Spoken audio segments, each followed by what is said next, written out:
გმადლობთ. ბატონი შალვა ნათელაშვილი.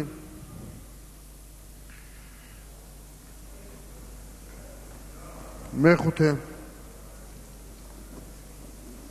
აქედან გამოვალ, ვინაიდან არ რთული ტრიბუნაზე ასვლა საჭირო და ამ პრობლემაზე საუბრისას მით უმეტეს რომ საკმაოდ არაპოპულარული გამოსვლა გამომივა როგორც ჩემს მეგობრებში, კოლეგებში, ისევე ალბათ საერთაშორისო თვალსაზრისითაც და ამას მე მთლიანად ვაცნობიერებ და ვგრძნობ.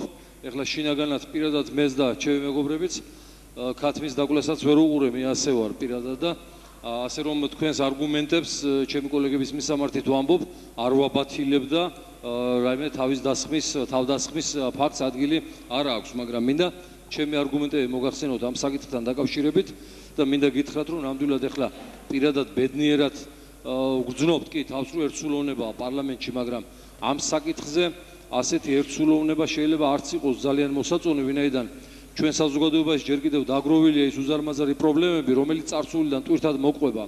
აქ ბატონი ჯონი გამოვიდა და დამოუკიდებელი საქართველოს პრეცედენტი მოიყვანა, როცა სიკვდილი დასჯა გაუქმებული იყო. ეს მართლაც მაშინდელი ევროპული მასშტაბებით უზარმაზარ წინ გადადგმული ნაბიჯს წარმოადგენდა, მაგრამ სამწუხაროდ იმ კონსტიტუციამ არ იმოქმედა, ისე იქნა დამხობილი სამშობლოს მოღალატეების მიერ დამოუკიდებელი საქართველო, ასე რომ ამ ნორმასაც ამოქმედება არ დასცალდა.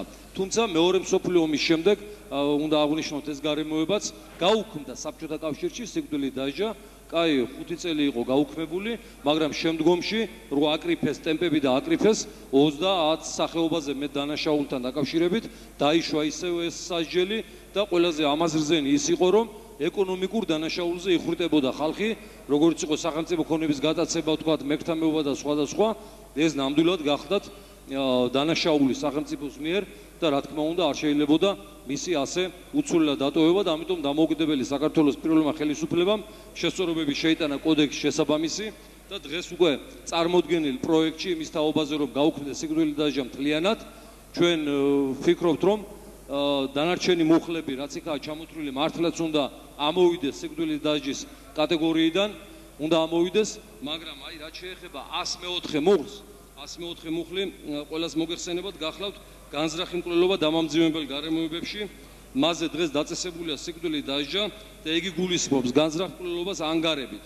ხულიგნური ქვენაგრძნობით, დაზარალებული სამსახურებრივი ან საზოგადოებრივი მოვალეობის შესრულებასთან დაკავშირებით, ორი ან რამდენიმე პირის წინასწარი შეცნობით ორსული ქალის ჩადენილი განსაკუთრებული სისასტიკით ან ისეთი საშუალებით, რომელიც საშიშროებას წარმოადგენს მრავალ პირთა სიცოცხლისათვის, სხვა დანაშაულის დაფარვის ან მისი ჩადენის გაადვილების მიზნით, აგრეთვე დაკავშირებული გაუპატიურებასთან, ჩადენილი სისხლის აღების ნიადაგზე, ჩადენილი განსაკუთრებით საშიში რეციდივისტის მიერ, ამ პირის მიერ, ვისაც ადრე ჰქონდა ჩადენილი განზრახ მკვლელობა. აი ჩვენ ვფიქრობთ ფრაქცია ლეიბორისტი, რომ 104 მუხლზე შესაძლებელია დავტოვოთ ჩვენ სიკვდილის დასჯა მის სრულ გაუქმებამდე, რა გზაზე ჩვენ უნდა რამდენიმე ეტაპი გავიაროთ. ეხლა როცა საუბარია ევროპულ გამოცდილებაზე, მართლაც ევროპა ის კონტინენტია, რომელმაც დაანთო ინკვიზიციის ხანძარი, რომელშიც ორი მსოფლიო ომის უბედურობა დატრიალდა, სადაც გამოიგონეს გილიოტინა, ჩამოხრჩობა, სხვადასხვა ფორმების სიკვდილის დასჯის და ეს სწორად აღნიშნათ 70-იან წლებამდე გრძელდებოდა, 79 წელს გარდაიცვალა უკრაინელი ჯალათი დიდი ბრიტანეთის სხვადასხვა, მაგრამ ამ სახელმწიფოებმა მაშინ ჩათვალეს, რომ ეს იყო მათი განვითარების ბუნებრივი და ავტომატური ეტაპი და სხვანაირად არ გამოვიდოდა, მაგრამ მარტო ერთი სახელმწიფო, თქვათ შვეიცარია, სიკვდილის დასჯას ვერ გაუქმებდა, რო არ შექმნილიყო კლიმატი მთლიანად კონტინენტზე, ხო? აი ახლა ჩვენ გავიხედოთ რა რეგიონში ვარ და პოლიტიკას განსაზღვრავს რეგიონული მდგომარეობა, გეოგრაფიული მდგომარეობა და ჩვენც ახლა იქით-აქეთ თუ გავიხედავ, დავინახავთ, რომ ჩეჩნეთში აგერ შარიათის წესები აღადგინეს, სომხეთს, აზერბაიჯანს ეს არ გაუქმებია, ირანში მოგეხსენებათ, რომ ქათმის ქურდობაზე ყურს აჭრიან, თურქეთში რა მდგომარეობა და დამნაშავეობა, განსაკუთრებით მძიმე დამნაშავეობა დღეს იმდენად მობილურია, იმდენად გადაადგილებადია მეზობელი ქვეყნების ტერიტორიაზე, რომ გეოპოლიტიკურადაც ამისათვის რომ სრულიად გავაუქმოთ ეს, ჩემის აზრით, ჩვენის აზრით, ამის ჯვარ დამდგარა. ამის გარდა მე მინდა მოგახსენოთ ევროგაერთიანება ევროსაბჭოში მიღებასთან დაკავშირებით, რუსეთი ისე მიიღეს ევროსაბჭოში, მეგობრებო, მოგეხსენებათ, რომ სიკვდილის დასჯის მუხლები იქ არსებობდა და ეხლაც არსებობს. ამიტომ თუ კარგად აუხსნით და ჩვენი დიპლომატია ჩვენს ევროპელ მეგობრებს, მართლაც მეგობრებს, რომ რა მდგომარეობაში ვართ ჩვენ, რა სიტუაცია ქვეყანაში და ქვეყანაში არ არის სტაბილიზაციის შეგრძნება დამიჯერეთ საზოგადოებაში იმ შვილმკვდარ დედას, შვილმოკლულ დედას არ აქვს გარანტია, რომ მისი შვილის მკვლელი ხვალ ავტომატით წვერმოშვებული წესრიგის დამცველად არ მოევლინება საზოგადოებას რაღაცა ამინისტიის საფუძველზე, როგორც მოხდა წინა ეგრეთ წოდებული ამინისტიის დროს, როცა უმძიმესი დანაშაულის ჩამდენი პირები გარეთ გამოუშვეს. მე მინდა მოგახსენოთ იმის თაობაზეც, რომ ჩვენ კონსტიტუციას არ დაუდგენია სიკვდილის დასჯის აუცილებელი გაუქმება.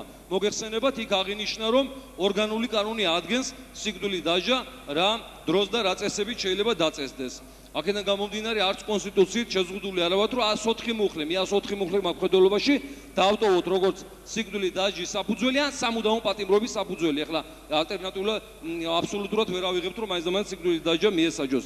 აი მე მინდა სრულ უახლოესი წარსული გაგახსენოთ, წინა პარლამენტის დროს ჩვენ გავაკეთეთ ანალიზი, მოგეხსენებათ, მაშინ სახელმწიფო საბჭომ შეაჩერა სიკვდილის დასჯის აღსრულება და წავიდა მასობრივი ტოტალური ლინჩის წესით თვითგასამართლების პროცესები და გავაკეთეთ ანალიზი, რამდენი კაცი იყო დახოცილი ამ მდგომარეობის დროს და გაირკვა, რომ ძალიან ბევრი შემთხვევითმა გასრულებმა ქვა მოკლა. ან ძალიან ბევრი მკვლელობის თანამონაწილე არ დაისჯებოდა დახვრიტით, რომ ცოცხალი დარჩენილიყო, იმიტომ რომ ან თქვა შემსრულებელი იყო, ან გვერდით ტრიალებდა და აი ესეთი ამბები. ესე იგი, უფრო მეტი მძიმე შედეგები გამოიწვია ამან და გავითვალისწინოთ, რომ საქართველო არის სისხლის აღების ტრადიციული ქვეყანა, რომელიც მოდიოდა საუკუნეები და კომუნისტურმა რეჟიმაც ვერ მოსპო. მე მახსოვს აგერ თაში ერთხელ კონკავშირის ორგანიზაციის მდივანმა საკმაოდ აქტიურმა და ისეთმა პერსპექტიულმა მომავალმა ფუნქციონერმა მოკლა თავისი ბიძის მკვლელი ქორწილში ვერ შეიკავა თავი. ნუ აი ესეთი სიტუაციებია და ეს საკმაოდ გასათვალისწინებელი გარემოებებია და სახელმწიფოს შექმნის საფუძველი რა იყო? აი როცა ვამბობთ, რომ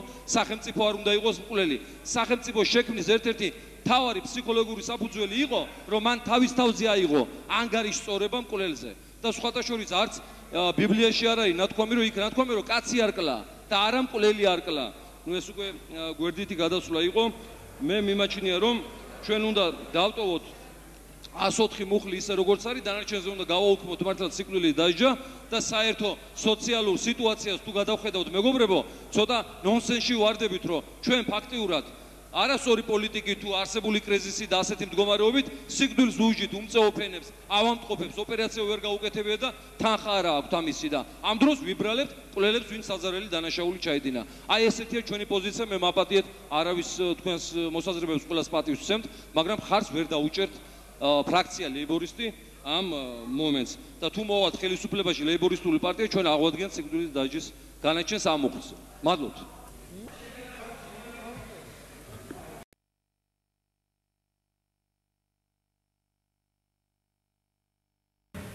ნუ იქნება რა, თქვენ ბრძანეთ ბატონო შალვა გაგცეს პასუხი და ახლა პოლემიკას დრო არ არის, იმიტომ რომ კეცაც ვეღარ ვუყრით ჩვენ ისე წავა საქმე რა.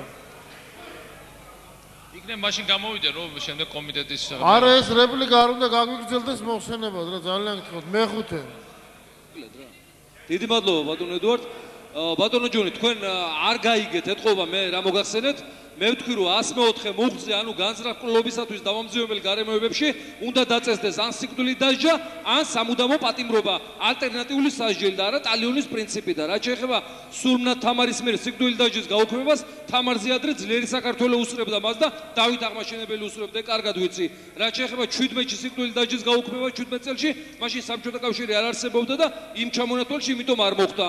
ეხლა მე ვიცი რომ ეს თქვენი სამეცნიერო პროფილია სიკვდილის დასჯის წინააღმდეგი ბრძანდებით მეცნიერულადაც არგუმენტები გაქვთ კარგი, მაგრამ არ მინდა რომ ისე გამოგივიდეს საკუთარი შეხედულებები მოახიოს საზოგადოებას როგორც ერთადერთი არგუმენტი, ერთადერთი სწორი და ერთადერთი ჭეშმარიტი არგუმენტი. რაც შეეხება საზოგადოებრივ აზრის გამოკითხვას, სახელმწიფო, ნორმალური სახელმწიფო ამაზე ჩაატარებდა რეფერენდუმს. ჩვენ აუმრჩევლებს არ მოუწიათ ჩვენთვის უფლება, რომ მათი შვილების მკვლელები დავინდოთ და შეწყალება მივცეთ.